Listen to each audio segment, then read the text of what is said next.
23 দিনের পরিকল্পনা অতঃপর নৃশংস হত্যাকাণ্ড যার পেছনে রয়েছে পুরনো প্রেম।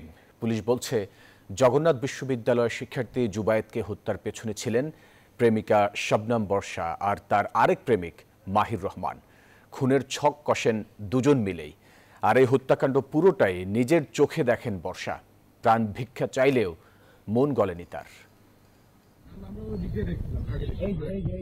রবিবার জগন্নাথ বিশ্ববিদ্যালয়ের শিক্ষার্থী জুবায়েদ হোসেন হত্যার পর দৌড়ে পালায় খুনি মাহির ও আইলান। ওই দিনই জিজ্ঞাসাবাদের জন্য আটক করা হয় জুবায়েদের ছাত্রী বর্ষাকে। তখনও ধোঁয়াশায় হত্যার আসল রহস্য, এমনকি মামলাও হয় ঘটনার ৩৬ ঘন্টা পর। ৩ আসামিকে গ্রেপ্তারের পর সামনে আসে ভয়ঙ্কর প্রেমের কাহিনী, যার বলি হন মেধাবী শিক্ষার্থী জুবায়েদ হোসেন। বাসায় পড়াতে গিয়ে জুবায়েদের সঙ্গে প্রেমের সম্পর্ক গড়ে ওঠে বর্ষার, কিন্তু বর্ষা একই সাথে মাহিরের সঙ্গেও সম্পর্ক টিকিয়ে রাখেন।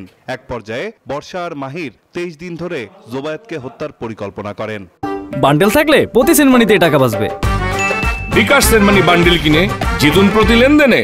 জুবায়েদ 1 বছর ধরে মেয়েটাকে পড়াচ্ছে, সে জগন্নাথ বিশ্ববিদ্যালয়ের ছাত্র। মেয়েটা এর প্রতিও দুর্বল হয়ে যায় জুবায়েদের প্রতি।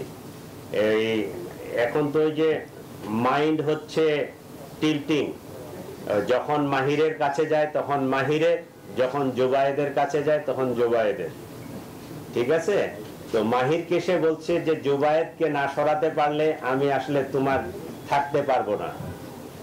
এই কথা থেকেই তারা জুবায়েদকে সরায় দেওয়ার পরিকল্পনা করে। প্রাথমিক জিজ্ঞাসাবাদে গ্রেপ্তারকৃতরা জানায়, প্রথমে ভয়ভীতি দেখাতে চাইলেও বর্ষার চাপে হত্যার পরিকল্পনা করে মাহির। সে নিজেই গলায় কোপ দেয় জুবায়েদকে। দুইজনের কাছে 2টা চাকু ছিল। পরিকল্পনা ছিল যে আইলান মাহিরের যে বন্ধু, সে পিছন থেকে পোস্ট মারবে, কিন্তু সে পোস্ট মারে নাই। ওই মাহিরেই নিজেই তার চাকুটা বাহির করে সে গলা ডান সাইডে এই জায়গাটায় পোস্ট মারছে। জুবায়েদ হত্যার সময় ঘটনাস্থলেই ছিলেন বর্ষা। প্রাণ ভিক্ষা চাইলেও তার মন গলেনি বলছে পুলিশ। নাইম আলচিকো, নিউজ 24, ঢাকা।